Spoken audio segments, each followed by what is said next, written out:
Good morning and welcome to the Wake Up Call. My name's Kirby Wright, and I'm here just to welcome you and introduce our guest speaker and the founder of the Wake Up Call. That's Miss Cindy Wright. Cindy, you got the call. All right. Well, thanks, Kirby. Welcome to the Wake Up Call, and good morning, everyone. Happy Thursday. We are in the book Little Things Matter by Todd Smith.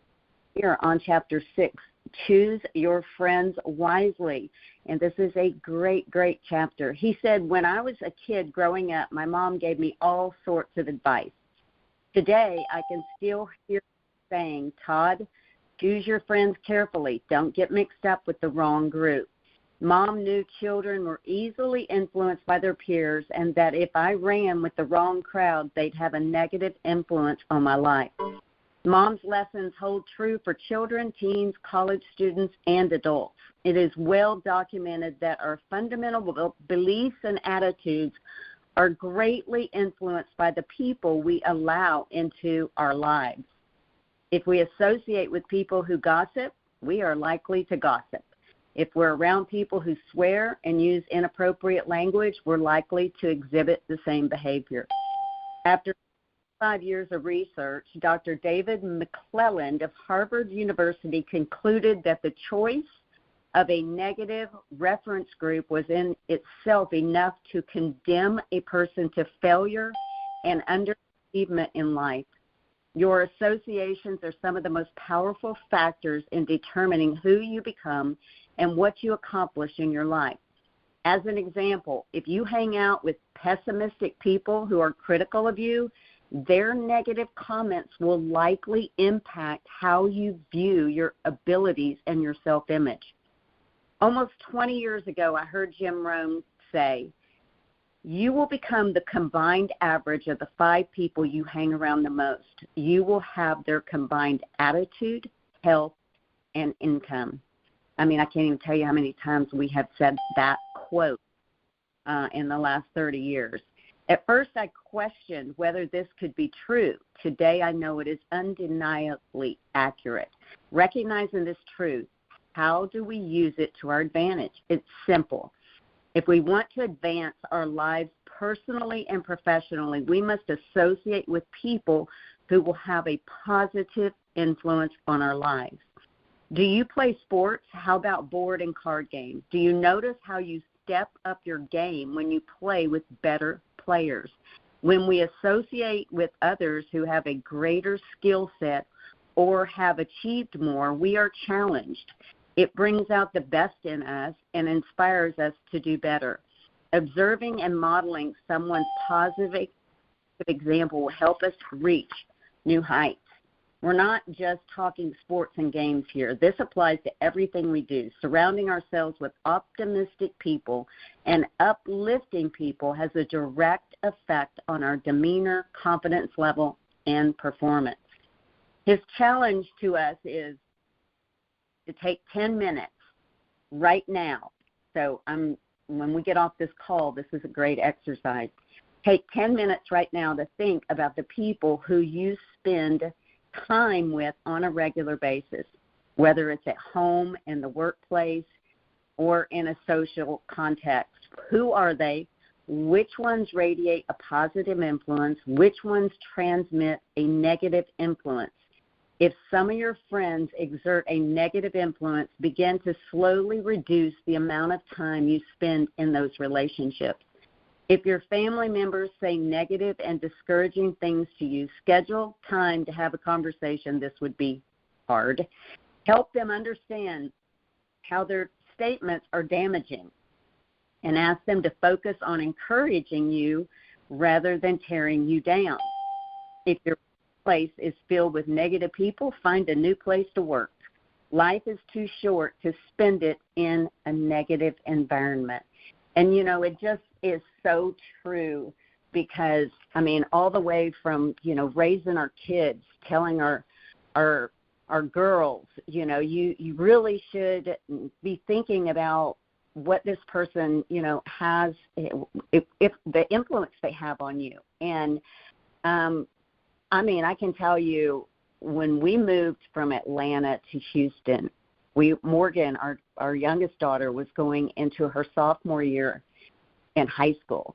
And, oh, my gosh, she cried so much and hated us for moving her, and it was just a terrible time for her. But in the long run, oh, my gosh, getting her away from some of the people she was hanging out with proved to just be, I can't even tell you, so many of those kids ended up heroin. These were popular kids, lived in the best neighborhoods with parents that made a ton of money. They ended up on heroin. They ended up drug overdosing. Some of them ended up dying. They ended up, just getting into trouble.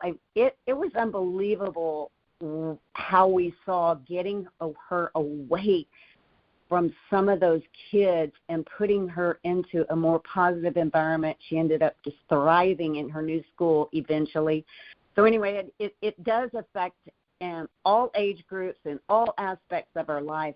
Kirby, I'll give it to you to get your thoughts on this chapter.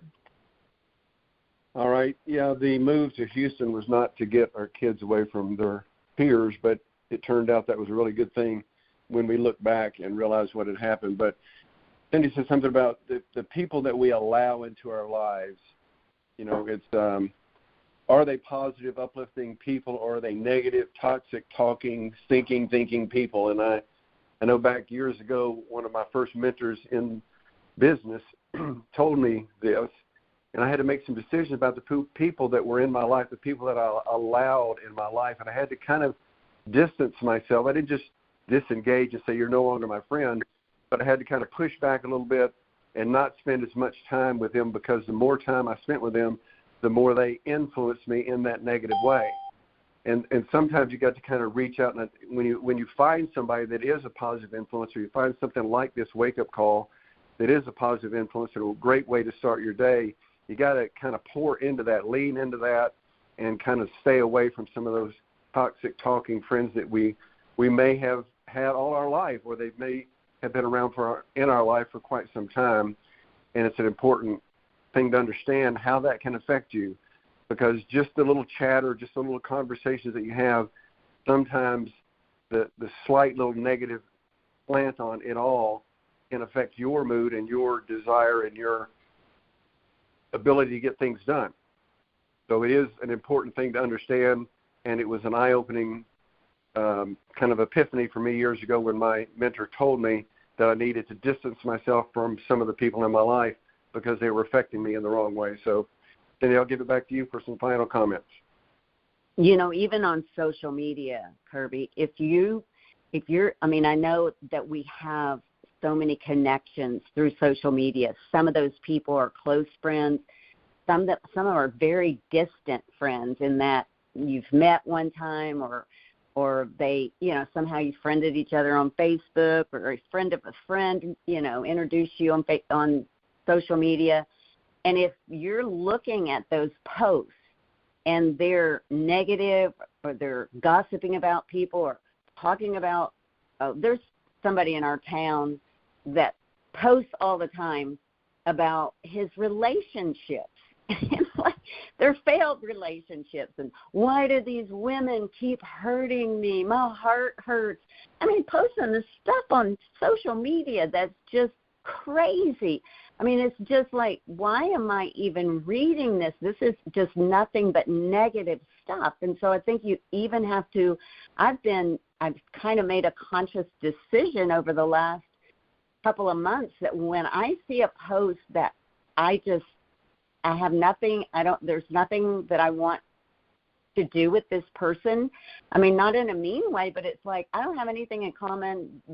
I don't even really know this person, and they're posting negative stuff on Facebook, and I just have been unfriending people because I'm like, I don't need to see their stuff. I don't really know them. I don't need their negative influence on my feed. So I've just been unfriending. I've probably been unfriending like 10 people a day because I just need the positive things in my life. And so your friends are your friends, whether they're, right next to you, whether they're family, whether they're on social media. It's just critical to think about who you are hanging out with, who's influencing your mind on a daily basis. And, you know, one thing that this said about the card games or the sports, about stepping up your game when you're playing with someone, you know, that's better. It's kind of like that in social, in our social networks, in our, you know, our friends. It's like easy to hang out with somebody that you feel kind of superior to, or, you know, you feel like you're not, you know, having to prove yourself to them, or, you know, it's easy. Those are easy people to hang out with, but are they necessarily influencing you to become a better person? Are they challenging you to, you know, to do bigger things, to do greater things, are they aspiring you to read more books, or to become better, or to change a habit? Are they inspiring you to do that, or are they just keeping you in your rut that you're in, and you're not going to grow if you're hanging around them? So it's really about limiting your time with them and finding people that do inspire you, that do, you know, influence you in a positive way, that you do have to step up your game when you're talking to them. Like, hey, I better know what's going on in the world if I'm going to have a conversation with this person, because they are knowledgeable on this stuff. It makes you step up your game instead of talking nonsense with somebody about something like gossip and things that just really don't matter in life. So anyway, that's all I've got this morning, and we appreciate you guys dialing in. I'll give it back to you, Kirby, to close the call. All right, very good. Yeah, I think I've been doing this long enough that when I see something on social media in my feed that's negative, or it starts off that way, I just stop reading it and move on. So I've just kind of got this filter built in. As soon as I encounter negative stuff or stuff that's not empowering to me, I just try and move on. On social media, it's kind of easy to scroll on past it. But anyway, great topic today. Good job, Cindy. I'm going to unmute the line so that we can say bye-bye.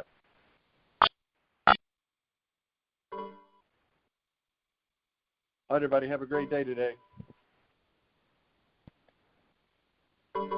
You have to do it.